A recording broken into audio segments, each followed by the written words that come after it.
Mheshimiwa Mwenyekiti, sote tunafahamu kwamba kwa sasa taifa letu tupo kwenye maandalizi ya kuelekea kwenye uchaguzi mkuu. Mheshimiwa Mwenyekiti, sote tunafahamu kwamba inapofika nyakati kama hizi huwa kunakuwa na mavuguvugu mengi sana ya kuanza kudai katiba mpya, lakini vile kwa miaka mingi iliyopita tumeshuhudia mabadiliko mbalimbali yakifanyika juu ya kufanya marekebisho ya katiba mpya. Mheshimiwa Mwenyekiti, tulikuwa na katiba ya uhuru ya mwaka 1961, tulikuwa na katiba ya Jamhuri ya mwaka 1962, tulikuwa na katiba ya muungano ya mwaka 1964, tulikuwa na katiba ya muda ya mwaka 1965, lakini vile tulikuwa na katiba ya kudumu ya mwaka 1977, katiba ambayo tunaitumia mpaka sasa, lakini ni katiba ambayo imeendelea kufanyiwa amendment za kutosha, ikiwepo amendment ambayo imefanyika mwaka 1992 ya kuruhusu mfumo wa vyama vingi. Mheshimiwa Mwenyekiti, kimsingi mpaka sasa katiba yetu tunayoitumia kimeshafanyiwa mabadiliko mara 14. Tafsiri yake nini Mheshimiwa Mwenyekiti? Tafsiri yake ni kwamba serikali ya Chama cha Mapinduzi ambayo ndiyo inayoongoza nchi yetu ya Tanzania tangia tupate uhuru haijawahi hata siku moja kuogopa kufanya mabadiliko ya katiba kwa madai ya kwamba itaenda kushindwa kwenye uchaguzi, kama ambavyo wenzetu akiwepo Mheshimiwa Tundu Lissu ambavyo wamekuwa akidai kwamba serikali ya Chama cha Mapinduzi ni waoga wa kufanya mabadiliko kwenye katiba kwa sababu watashindwa uchaguzi. Mheshimiwa Mwenyekiti, jambo hilo si kweli na limedhihirisha namna ambavyo serikali imekuwa mara kwa mara ikifanya mabadiliko katika katiba yetu. Mheshimiwa Mwenyekiti, labda nitumie nafasi hii kidogo niweze kuwakumbusha ndugu zetu ambao wanadai kwamba no reform no election. Mheshimiwa Mwenyekiti, mwaka 2012 katika serikali ya awamu ya 4, rais wetu wa awamu ya 4 Dr. Jakaya Mrisho Kikwete aliweza kuwasikiliza madai yao na kaasisi mchakato wa kuanzisha katiba marekebisho ya katiba mpya. Mheshimiwa Mwenyekiti, rais alianza kwanza kwa kuteua tume na mwenyekiti wa tume akiwa Jaji Warioba, na wajumbe wengine walikuwa ni mzee wetu Butiku, Dr. Salim pamoja na mzee wangu Profesa Balego ambaye kwa sasa hivi pia ni marehemu. Mheshimiwa Mwenyekiti, tume hiyo ilipoteuliwa, mtu wa kwanza kuja kuipinga tume iliyoteuliwa na Mheshimiwa Rais alikuwa ni Tundu Lissu, ambaye alisimama hadharani akasema kwamba wajumbe walioteuliwa na Mheshimiwa Rais wote ni ma-CCM. Hivyo moja kwa moja Watanzania wasitegemee kwamba watapata katiba mpya. Na wenzetu hawa wakaenda mbali zaidi Mheshimiwa Mwenyekiti, wakamtaka Profesa Balego ambaye alikuwa ni mwanachama wa chama cha Chadema lakini mjumbe wa kamati kuu, wakamtaka kwamba aweze kujitoa kwenye huo mchakato, lakini Profesa Balego alisimama akasema kwamba nikiambiwa nichague chama changu na taifa langu, mimi nitachagua nchi yangu. Mheshimiwa Mwenyekiti, ni wazi kwamba kwa Chadema tulionao sasa hivi ni ngumu sana kuweza kumpata mtu kama Profesa Balego ambaye alijua kabisa kwamba ni wakati gani wa kuchagua maslahi ya chama na wakati gani wa kusimama na maslahi ya nchi. Mheshimiwa Mwenyekiti, hiyo ni mifano midogo ya kuonyesha kwamba namna gani ambavyo serikali ya Chama cha Mapinduzi imekuwa na dhamira ya dhati ya kuhakikisha kwamba inaleta katiba mpya kama ambavyo Watanzania na watu wa upinzani wamekuwa wakidai. Mheshimiwa Mwenyekiti, sote tunafahamu baada ya hapo mchakato uliendelea, lakini bunge hili rais aliteua bunge dogo la katiba. Bunge lile lilipoteuliwa, kazi ilianza humu bungeni. Kati ya mchakato ndugu zetu wale walisusia huo mchakato, wakatoka nje na wakakataa kuendelea na mchakato wa kwenda kujenga katiba ya nchi yetu.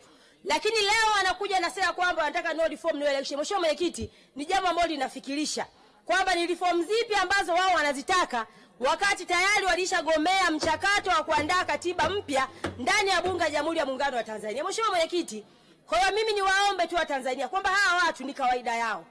Wamekuja sasa hivi na sema kwamba no reform no election, lakini ukiangalia hakuna jipya ambalo wanaolidai ambalo halikuwepo kwenye ile tume ya Jaji Warioba.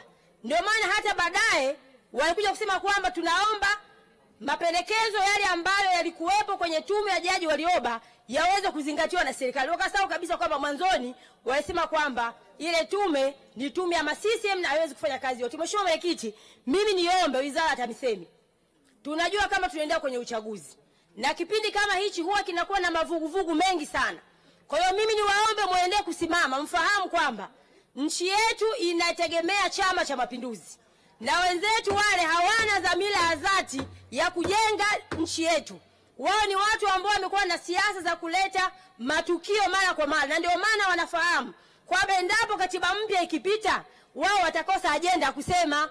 Kwa hiyo mimi niwaombe Mheshimiwa Waziri wa TAMISEMI kuendelea kusimama kuhakikisha kwamba tunafanya uchaguzi, lakini hata wao ambao wamesema kwamba hawatashiriki kwenye uchaguzi kwa sababu ni watu ambao wana siasa za undumila kuwili, hata wakisema kwamba wanataka kushiriki, Mheshimiwa Mwenyekiti, mimi niombe Wizara ya TAMISEMI iweze kuwaruhusu wafanye uchaguzi, kwa sababu sisi kama Chama cha Mapinduzi wala hatuwaogopi.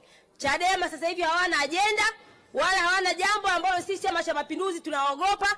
Wakishiriki tutashinda, wasiposhiriki tutashinda, kwa sababu rais wetu Dr. Samia Suluhu Hassan amefanya kazi nzuri katika nchi yetu ambayo Watanzania wameiona. Mheshimiwa Mwenyekiti, tunafahamu ilipofika mwaka 2022 rais wetu alipounda kikosi kazi maalum kwa ajili ya kuweza kufanya marekebisho ya sheria, lakini kwenye kile kikosi kazi wao waligoma kwenda kushiriki. Lakini baada ya hapo wakaanza kukosoa tena kwamba kulikuwa hakuna haja ya Mheshimiwa Rais kuunda kikosi kazi kwa sababu kuna yale maoni ambayo yaitolewa na Jaji Warioba. Wakasahau kwamba walishaiponda hiyo tume ya Jaji Warioba. Lakini tunafahamu wakaendelea mbele. Wakasema kwamba wanahitaji kujua fedha ambazo zimetumika kwenye kuandaa hicho kikosi kazi. Wakasahau kwamba walishalitia hasara Bunge la Jamhuri ya Muungano wa Tanzania kwa kugomea mchakato wa kuanzisha katiba mpya. Mheshimiwa Mwenyekiti, mimi niombe kwamba wote kwa pamoja tushikamane na tufahamu kwamba watu hawa ni ndumila kuwili. Walianza kusema kwamba uchaguzi 2022 hawautambui. Lakini kadri siku zinavyoenda wakazunguka, wakaenda kuomba kwamba serikali iweze kuwapa ruzuku. Tafsiri yake ni, Mheshimiwa Mwenyekiti, tafsiri yake ni kwamba yale matunda na mazao ambayo yanatokana na uchaguzi mkuu, kwa maana ni madiwani, kwa maana ni wabunge pamoja na ruzuku, wao wakasema kwamba wanatambua zile ruzuku, lakini wabunge walioko humu ndani ambao pia ni zao la uchaguzi wakasema kwamba hawatambui. Mheshimiwa Mwenyekiti, watu hawa ni ndumila kuwili, na tumeshuhudia wakienda kuwaita wabunge hawa majina mbalimbali, wakasahau kwamba kama wanatambua mazao ya uchaguzi ilibidi watambue ruzuku, lakini vile vile waweze kuwatambua na wabunge ambao wako ndani. Mheshimiwa Mwenyekiti, tunawafahamu vizuri. Wamekuwa na utaratibu wa kuwasifia marais wakishatoka madarakani. Wote tunafahamu hakuna rais ambaye alitukanwa kama Dr. Jakaya Mrisho Kikwete. Lakini ilipofika serikali ya awamu ya 5 ndio mtu ambaye walimsifia sana na wakampongeza sana. Lakini ilipoingia serikali ya awamu ya 5 alitukana na kudhalilishwa na kuitwa majina mbalimbali. Lakini ilipoingia serikali ya awamu ya 6 walianza kwa kumsifia mama yetu Samia Suluhu Hassan. Lakini baadaye walipogundua kwamba kuendelea kusifia kazi za Mheshimiwa Rais kutaendelea kuwapotezea na malengo yao ya kisiasa, wakamgeuka na kuanza kumsema vibaya. Mimi nimtie moyo Mheshimiwa Rais kwamba aendelee kuchapa kazi. Watanzania tumeona kazi yake na tunamwaahidi kwamba kwenye uchaguzi ujao Chama cha Mapinduzi kitashinda kwa kishindo kama ambavyo tumeshinda katika uchaguzi wa serikali za mitaa. Mheshimiwa Mwenyekiti, kazi ambayo Rais amefanya katika nchi yetu ni kubwa sana. Nikizungumzia tu kwenye mkoa wangu wa Songwe, ndani ya miaka 4 ya Dr. Samia Suluhu Hassan tumepata hospitali ya mkoa, tumepata hospitali 3 za wilaya. Mheshimiwa Mwenyekiti, tulikuwa na kilio cha mradi mkubwa wa maji, sasa hivi tumeshapata mradi mkubwa wa maji. Haya ni matunda makubwa ya serikali ya awamu ya 6. Kwa hiyo Watanzania wanathamini na kuona kazi ambayo rais wetu amefanya. Sisi kama Wanasongwe tunasema kwamba tuko pamoja naye, tutatembea kifua mbele, wala asiogope, yeye achape kazi. Hawa ambao wanasema kwamba no reform no election, ngoja tuache waendelee kutaka hizo reformu ambazo tayari serikali ilishazifanya, na wao ndio wakao wakwamishaji wa kwanza, lakini wanasema kwamba serikali Chama cha Mapinduzi inaogopa mabadiliko. Mheshimiwa Mwenyekiti, naomba mimi niwatie moyo Mheshimiwa Waziri, endelee kufanya maandalizi ya uchaguzi mkuu, lakini akijua kwamba Chama cha Mapinduzi kitaenda kushinda kwa kishindo. Nashukuru Mheshimiwa Mwenyekiti kwa kunipa nafasi. Asante.